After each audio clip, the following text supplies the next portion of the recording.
Hello student, structure of atom का video number 7 है। तो लास्ट वीडियो में हम आइसोटोप के बारे में बात कर रहे थे। तो आइसोटोप क्या होता है? आइसोटोप एक ही तत्व के वे परमाणु जिनका की परमाणु क्रमांक समान होता है लेकिन परमाणु भार भिन्न भिन्न होता है, उसे आइसोटोप कहते हैं। जैसे एग्जाम्पल में हम देख लें, एग्जाम्पल में isotopes of hydrogen. Isotopes of hydrogen, hydrogen का समस्थानिक। तो हाइड्रोजन के 3 समस्थानिक हैं, 3 isotopes of hydrogen. Clear? Hydrogen के कितने समस्थानिक होते हैं? 3 समस्थानिक हैं। कौन कौन से, इसको हम देखेंगे। फर्स्ट है प्रोटियम। हाइड्रोजन का पहला समस्थानिक है प्रोटियम, जिसको रिप्रेजेंट करते हैं 1H1। ये नीचे आपको पता है कि नीचे परमाणु क्रमांक लिखते हैं एलिमेंट के, ऊपर परमाणु भार। तो इस प्रोटियम प्रोटियम हाइड्रोजन का जो आइसोटोप, पहला आइसोटोप है प्रोटियम, उसका परमाणु क्रमांक 1 और परमाणु भार भी 1 होता है। दूसरा है ड्यूटेरियम। ड्यूटेरियम के लिए है 1H2, परमाणु भार 2 और परमाणु क्रमांक 1, या इसी को हम कैपिटल D से भी रिप्रेजेंट करते हैं। जैसे D2O बना है, हैवी वाटर, इसी ड्यूटेरियम से बना हुआ है हैवी वाटर। ठीक है, तो हैवी वाटर D क्या है? ड्यूटेरियम है, मतलब कि हाइड्रोजन का दूसरा समस्थानिक। यहाँ पर हाइड्रोजन का परमाणु क्रमांक तो 1 होगा लेकिन परमाणु भार 2 होगा। ठीक है। तीसरा ट्राइटियम। ट्राइटियम में 1H3, परमाणु क्रमांक 1, परमाणु भार 3। देखिए, सब में परमाणु क्रमांक समान है लेकिन परमाणु भार अलग अलग है। एक चीज और नोट करने वाली बात है कि जो हाइड्रोजन का तीसरा समस्थानिक है ट्राइटियम, वो रेडियो एक्टिव होता है, रेडियो एक्टिव नेचर का होता। क्लियर है? तो ये हो गया समस्थानिक। नेक्स्ट है हमारा आइसोबार। आइसोबार भी पढ़ रखा है हमने। आइसोबार यानी कि समभारिक। तो समभारिक क्या होगा? जिनके की ऐसे परमाणु जिनका की परमाणु भार समान हो। समभारिक यानी कि समान परमाणु भार वाले लेकिन परमाणु क्रमांक अलग अलग होता है। तो एटम्स ऑफ डिफरेंट एलिमेंट, जबकि यहाँ पर एक ही तत्व के परमाणु, लेकिन यहाँ पर क्या है कि विभिन्न तत्वों के परमाणु। Atoms of different element having different atomic number। Different है तो उनका एटॉमिक नंबर अलग होगा। डिफरेंट एटॉमिक नंबर, भिन्न परमाणु क्रमांक, एंड सेम एटॉमिक मास। लेकिन एटॉमिक मास क्या होगा? सेम होगा। मतलब ऐसे तत्वों के परमाणु, उन तत्वों के परमाणु जिनका परमाणु क्रमांक अलग अलग होगा लेकिन परमाणु भार सेम होता है, उसे हम क्या कहते हैं? They are called, isobar. इन्हें हम समभारिक कहते हैं, आइसोबार कहते हैं। एग्जाम्पल देख लीजिए इसका। एग्जाम्पल जैसे कैल्शियम का परमाणु क्रमांक 20 और परमाणु भार 40। पोटेशियम का परमाणु क्रमांक 19 और परमाणु भार 40। तो देख रहे हैं परमाणु क्रमांक अलग अलग है लेकिन परमाणु भार सेम है, तो ये समभारिक हुए। नेक्स्ट तीसरा यहाँ पर आइसोटोन यानी कि सम न्यूट्रॉनिक। आइसोटोन का मतलब है सम न्यूट्रॉनिक, नाम से ही जिनमें की न्यूट्रॉनों की संख्या समान हो। तो atoms of those elements which have same number of neutron are called isotone. तो आइसोटोन किसे कहते हैं? सम न्यूट्रॉनिक किसे कहते हैं? ऐसे तत्वों के परमाणु जिनमें की न्यूट्रॉनों की संख्या क्या होती है? बराबर। न्यूट्रॉन की संख्या इक्वल हो तो उसे हम सम न्यूट्रॉनिक कहते हैं। एग्जाम्पल जैसे हमारे पास है हाइड्रोजन का जो तीसरा आइसोटोप है ट्राइटियम और उसके साथ हीलियम। तो देखिए परमाणु क्रमांक दिया है, परमाणु भार दिया है, न्यूट्रॉन की संख्या निकाल लें तो 3 में से 1 माइनस करेंगे n बराबर, तो कितना निकल जाएगा 2। इसके लिए इसी तरीके से यहाँ पर n बराबर 4 माइनस 2 कितना आ गया 2। देखिए न्यूट्रॉन की संख्या बराबर है, इनमें न्यूट्रॉनों की संख्या बराबर है। जैसे इसी तरीके से एक एग्जाम्पल और ले लिया कार्बन 13, कार्बन का दूसरा आइसोटोप, जबकि कार्बन का परमाणु भार 12 होता है, लेकिन ये कार्बन का दूसरा आइसोटोप, कार्बन के सभी तत्वों के लगभग आइसोटोप समस्थानिक पाए जाते हैं, तो कार्बन का ये आइसोटोप है, समस्थानिक है। और ये नाइट्रोजन का परमाणु क्रमांक 7, परमाणु भार 14। तो देखिए यहाँ पर भी न्यूट्रॉन निकालें तो 13 माइनस 6, परमाणु भार में से परमाणु क्रमांक को घटा दिया तो कितने हो जाएंगे 7। क्लियर। इस तरीके से यहाँ भी न्यूट्रॉन निकालेंगे तो 14 माइनस 7 तो कितने आ गए 7। तो न्यूट्रॉनों की संख्या जब बराबर हो ऐसे परमाणुओं में उसे हम सम न्यूट्रॉनिक कहते हैं। तो यहाँ पर हमने डिस्कस कर लिया समभारिक, समस्थानिक और सम न्यूट्रॉनिक। अब हम यहाँ से अगला टॉपिक डिस्कस करेंगे जो कि है एटॉमिक मॉडल, क्योंकि इलेक्ट्रॉन, प्रोटॉन, न्यूट्रॉन और नाभिक की खोज हम पढ़ चुके हैं। अब हमें डिस्कस करना है एटॉमिक मॉडल के बारे में। तो एटॉमिक मॉडल, परमाणु मॉडल, 3 परमाणु मॉडल बनाए गए हैं और सबसे पहला परमाणु मॉडल जो है थॉमसन ने बनाया। उसके बाद उसकी कमियों को दूर करते हुए रदरफोर्ड ने बनाया परमाणु मॉडल, क्योंकि रदरफोर्ड ने ही नाभिक की खोज की थी, इसलिए रदरफोर्ड जो है थॉमसन से बेटर परमाणु मॉडल बना सके, परमाणु का मॉडल बना सके। और रदरफोर्ड के परमाणु मॉडल में जो भी कमियां रह गई थी उसको दूर करते हुए बोर ने परमाणु मॉडल बनाया। तो क्रमशः हम तीनों परमाणु मॉडल को 1 बाय 1 डिस्कस करेंगे। तो नेक्स्ट हमारा टॉपिक है that is atomic model. Atomic model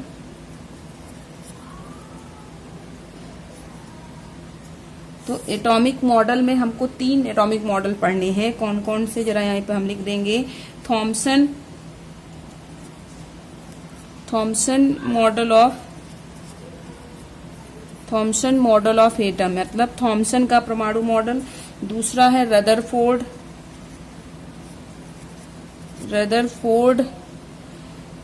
model of atom या रदरफोर्ड न्यूक्लियर, क्योंकि रदरफोर्ड ने अपने मॉडल में न्यूक्लियस को भी बता दिया, क्योंकि न्यूक्लियस की डिस्कवरी उन्होंने की थी। Rutherford nuclear model of atom, मतलब रदरफोर्ड का न्यूक्लियर परमाणु मॉडल। क्लियर। उसके बाद तीसरा है Bohr model of atom, bore का परमाणु मॉडल। तो इन तीनों को हम 1 बाय 1 डिस्कस करेंगे। तो सबसे पहले मतलब 3 परमाणु मॉडल हमारे पास है, थॉमसन का है, रदरफोर्ड का है, बोर का। लेकिन सबसे पहले जो सबसे प्रारंभिक मॉडल बनाया वो थॉमसन ने बनाया। तो फर्स्ट मॉडल हम यहाँ पर डिस्कस करेंगे Thomson model of atom, Thomson का परमाणु मॉडल, यानी जे थॉमसन ने जो परमाणु मॉडल बनाया। तो थॉमसन परमाणु मॉडल, जे थॉमसन ने इस परमाणु मॉडल को बनाया था। ये परमाणु का प्रथम मॉडल था, मतलब परमाणु मॉडल बनाने की सबसे पहले शुरुआत किसने की, थॉमसन ने किया। तो थॉमसन ने अपने परमाणु मॉडल में देखिए क्या बताया। तो थॉमसन ने जो है कैथोड किरणों और एनोड किरणों के प्रयोग के द्वारा, क्योंकि कैथोड किरणों का प्रयोग हुआ था इलेक्ट्रॉन की खोज के लिए और एनोड किरणों का प्रयोग हुआ था प्रोटॉन की खोज के लिए। इसका मतलब थॉमसन के दिमाग में इलेक्ट्रॉन और प्रोटॉन 2 ही कण थे, न्यूट्रॉन नहीं था। मतलब थॉमसन ने जब परमाणु मॉडल बनाया तो उस समय उनके पास न्यूट्रॉन की जानकारी नहीं थी, उनके पास केवल 2 चीजें थे कि हाँ परमाणु में इलेक्ट्रॉन और प्रोटॉन पाए जाते हैं, क्योंकि कैथोड का एक्सपेरिमेंट हो चुका था, कैथोड किरणों का प्रयोग हो चुका था और एनोड किरणों का प्रयोग हो चुका था। तो इनके पास 2 चीजें थी कि हाँ भाई इलेक्ट्रॉन और प्रोटॉन जो हैं वो परमाणु के अंदर पाए जाते हैं। तो कैथोड किरणों के प्रयोग और एनोड किरणों के प्रयोग के आधार पर या प्रयोग के द्वारा प्राप्त जानकारी के आधार पर जे थॉमसन ने परमाणु का प्रथम मॉडल बनाया।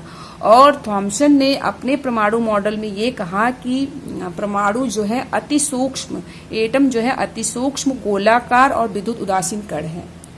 मतलब थॉमसन ने कहा कि जो परमाणु है बहुत ही छोटा होता है और उसका आकार गोला होता है और वो विद्युत उदासीन कण है, उसके ऊपर कोई आवेश नहीं होता है, जो कि धन और ऋण आवेशित द्रव्य से बना हुआ है। मतलब परमाणु के अंदर 2 चीजें हैं, एक धन मतलब धनात्मक, पॉजिटिव और निगेटिव चार्ज। ठीक है, मतलब परमाणु के अंदर उन्होंने कहा कि परमाणु के अंदर दो तरह के कण हैं, एक ऋणावेशित है और एक धनावेशित है। तो पूरा का पूरा जो परमाणु है, पूरे परमाणु का जो द्रव्य अंदर का भाग है वो धनावेशित द्रव्य से भरा हुआ है। और परमाणु में जगह जगह पर, मतलब परमाणु गोलाकार है, एक गोलाकार संरचना के अंदर पूरे भाग में धनावेशित कण फैले हुए हैं। मतलब परमाणु का जो द्रव्य है धनावेशित है और धनावेशित द्रव्य के अंदर जगह जगह पर ऋणावेशित कण या इलेक्ट्रॉन धसे हुए हैं। इलेक्ट्रॉन इस तरीके से धसे हुए हैं जैसे कि तरबूज के अंदर बीज धसे होते हैं। इसलिए मतलब इन्होंने अपने मॉडल की तुलना तरबूज से की। जब थॉमसन ने अपने परमाणु मॉडल की तुलना तरबूज से की, तो इसलिए अपने परमाणु मॉडल को इन्होंने दूसरा भी नाम दिया। वो क्या दिया? तरबूज का परमाणु मॉडल या वाटरमेलन मॉडल ऑफ एटम। इसके अलावा इन्होंने कहा कि केक के ऊपर रखे हुए रेजिन के समान, मतलब एक केक बना हो, केक पूरा एक जैसा हो और उसके ऊपर जगह जगह पर किशमिश रखा हुआ, तो इसलिए उन्होंने इसे प्लम पुडिंग मॉडल ऑफ, मतलब इन्होंने जो है अपने मॉडल को और भी नाम दिए, प्लम पुडिंग मॉडल ऑफ या फिर resin model of atom. Clear है? तो इस तरीके से सिंपल सा मॉडल था। इन्होंने मतलब दिमाग में रखना है कि थॉमसन का परमाणु मॉडल का प्रथम परमाणु मॉडल है। इन्होंने यहाँ पर केवल इलेक्ट्रॉन और प्रोटॉन की बात की है, धन आवेशित और ऋण आवेशित कण की बात की है। परमाणु गोलाकार है, चारों तरफ परमाणु के अंदर धनावेशित कण फैले हुए हैं और जगह जगह पर ऋणावेशित इलेक्ट्रॉन ऐसे धसे हैं जैसे कि तरबूज में बीज धसे हों। सबने तरबूज खाया है, उसमें देखा है कि पूरा का पूरा भाग अंदर लाल होता है, उसमें जगह जगह पर काले रंग की बीज धसी हुई होती। उस काले रंग की बीज को इलेक्ट्रॉन कह दिया और पूरा जो अंदर का लाल वाला भाग है तरबूज का, उसे उन्होंने प्रोटॉन कह दिया, धनावेशित भाग कह दिया। ठीक है, अब इसको हम यहाँ पर डिस्कस करेंगे। देखिए थॉमसन ने अपने परमाणु मॉडल में क्या क्या कहा। तो ऑन द बेसिस, सबसे पहले इन्होंने अपने मॉडल को किसके आधार पर बनाया? तो ऑन द बेसिस ऑफ, हमने बताया कि कैथोड रे एक्सपेरिमेंट और एनोड रे experiment. On the basis of cathode rays and anode rays, on the basis of cathode rays and anode rays experiment, मतलब कि कैथोड किरणों और एनोड किरणों के प्रयोग के आधार पर J J Thomson proposed first atomic model. इन्होंने पहला परमाणु मॉडल बनाया। क्लियर? तो मतलब दिमाग में क्या रखना है कि जे थॉमसन ने अपना परमाणु मॉडल जो है कैथोड किरणों के प्रयोग और एनोड किरणों के प्रयोग के आधार पर, प्राप्त जानकारी के आधार पर जे थॉमसन ने पहला परमाणु मॉडल किसका है? J Thomson. इस बात को अपने दिमाग में आपको रखना है। क्लियर है? अगला फिर उन्होंने क्या कहा इनके मॉडल के अनुसार। अब उन्होंने अपने मॉडल में क्या कहा? According to Thomson atomic model, Thomson के परमाणु मॉडल के अनुसार, according to Thomson atomic model of atom, Thomson के परमाणु मॉडल के अनुसार क्या है? Atoms are very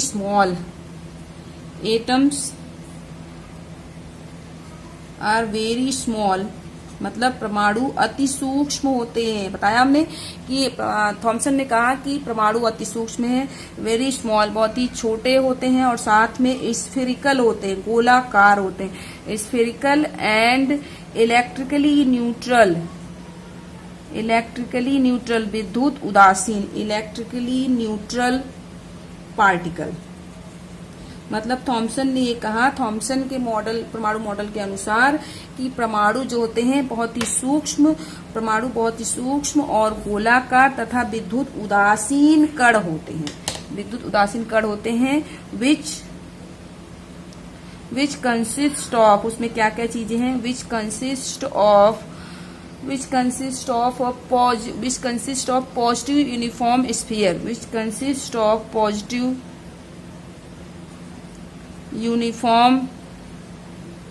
sphere, which consists of positive uniform sphere, मतलब पूरा का पूरा जो गोलाकार भाग है वो धनावेशित होता है, यूनिफॉर्म स्फीयर, और जिसमें in which the electrons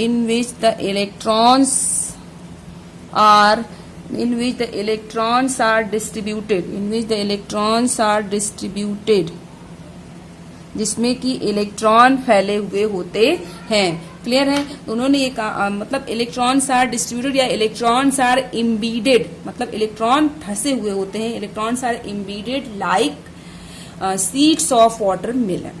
electrons are distributed, या यहीं पे आप लिख सकते हैं कि यहीं same, electrons are embedded just like seeds of watermelon, तरबूज के बीज की तरह धसे हुए होते हैं।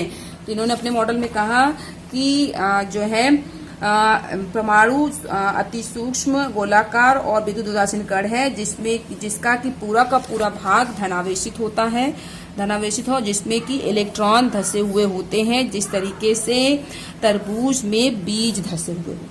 क्लियर है? अब लास्ट में इन्होंने आगे क्या कहा, नेक्स्ट लास्ट में इसमें, this model of atom is known as, third point number third,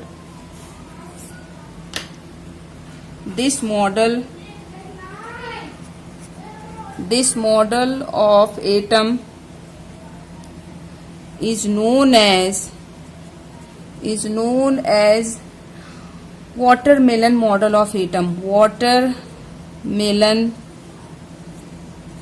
model of atom। इस मॉडल को हम तरबूज का मॉडल भी, परमाणु का तरबूज का मॉडल भी कहते हैं, वाटरमेलन मॉडल ऑफ एटम, या और भी नाम है, या प्लम पुडिंग मॉडल, या एक नाम और है रेजिन पुडिंग, मतलब किशमिश को केक पर रख देना, resin pudding model of atom. तो 3 नाम हो गए। देखिए रदरफोर्ड ने थॉमसन ने खुद ही 3 नाम दे दिया। पहला थॉमसन का परमाणु मॉडल, दूसरा उन्होंने कहा तरबूज का परमाणु मॉडल, फिर परमाणु का प्लम पुडिंग मॉडल, और परमाणु का रेजिन पुडिंग मॉडल। 3 नाम हो गए इसके। वाटरमेलन तो बिल्कुल याद रखेंगे कि वाटरमेलन मॉडल, क्योंकि उन्होंने तरबूज से इसकी तुलना की है कि तरबूज में जिस तरीके से बीज धसे होते हैं, वैसे ही परमाणु में धनावेशित भाग में इलेक्ट्रॉन धसे हुए होते। क्लियर है? तो ये हो गया थॉमसन का परमाणु मॉडल। बट थॉमसन का परमाणु मॉडल आप देख रहे हैं कि थॉमसन के परमाणु मॉडल में पढ़ने के बाद ही आपको थॉमसन के परमाणु मॉडल की कमियां समझ में आ गई होंगी, क्योंकि इन्होंने केवल धनावेशित और ऋणावेशित कण की बात की है, मतलब इलेक्ट्रॉन और प्रोटॉन की बात की इन्होंने, और ये भी नहीं बताया कि इलेक्ट्रॉन कहाँ, प्रोटॉन, मतलब परमाणु मॉडल सफल नहीं था। शुरुआत थी क्योंकि उन्होंने इलेक्ट्रॉन प्रोटॉन की बात की, धनावेशित ऋणावेशित कण की बात की, जो कि आज भी एटम में उपस्थित हैं, लेकिन परमाणु मॉडल ये सफल नहीं हुआ क्योंकि इनके परमाणु मॉडल में कमियां थी। तो अब इनके परमाणु मॉडल में क्या कमियां थी? तो this model could not explain, ये मॉडल एक्सप्लेन नहीं कर सका रदरफोर्ड के अल्फा कण प्रकीर्णन प्रयोग को, मतलब नाभिक के बारे में कुछ नहीं बता सके, न्यूट्रॉन की चर्चा ही नहीं की, न्यूक्लियस की बात ही नहीं की। तो ये कमी थी इनके मॉडल में। तो this model could not explain the observation of Rutherford alpha particle या scattering of alpha, could not explain Rutherford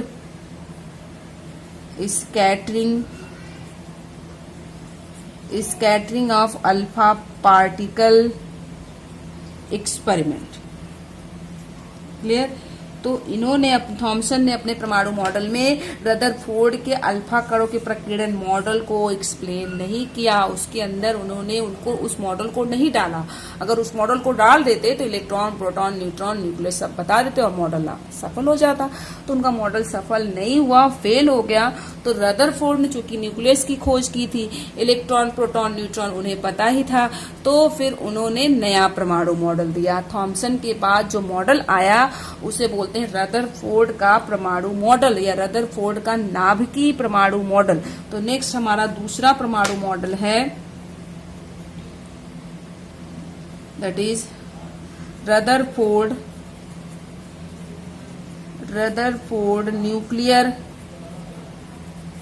nuclear model of atom. Nuclear model of atom मतलब रदरफोर्ड का नाभिकीय परमाणु मॉडल या रदरफोर्ड का परमाणु मॉडल। तो रदरफोर्ड ने अब क्या किया, देखिए रदरफोर्ड के पास क्योंकि इन्होंने नाभिक की खोज की थी तो इन्हें मॉडल बनाने में प्रॉब्लम नहीं हुई।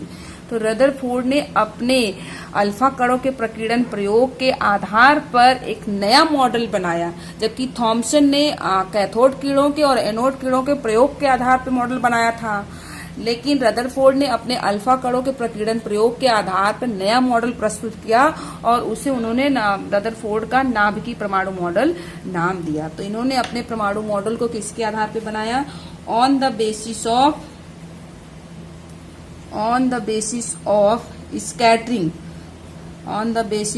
Scattering of alpha particle experiment. On the basis of alpha particle experiment, scattering of alpha particle experiment, Rutherford proposed nuclear model of atom।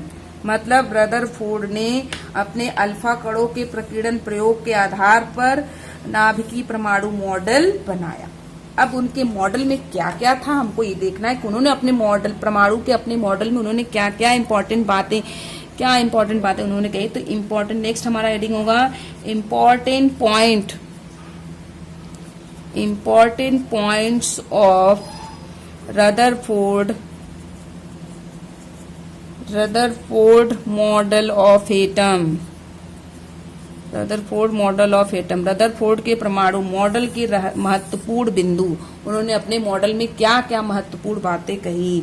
तो सबसे पहले देखिए उन्होंने क्या कहा कि उन्होंने अपना मॉडल चूंकि अल्फा कणों के प्रकीर्णन प्रयोग के आधार पर बनाया, मतलब नाभिक की खोज करके तब बनाया।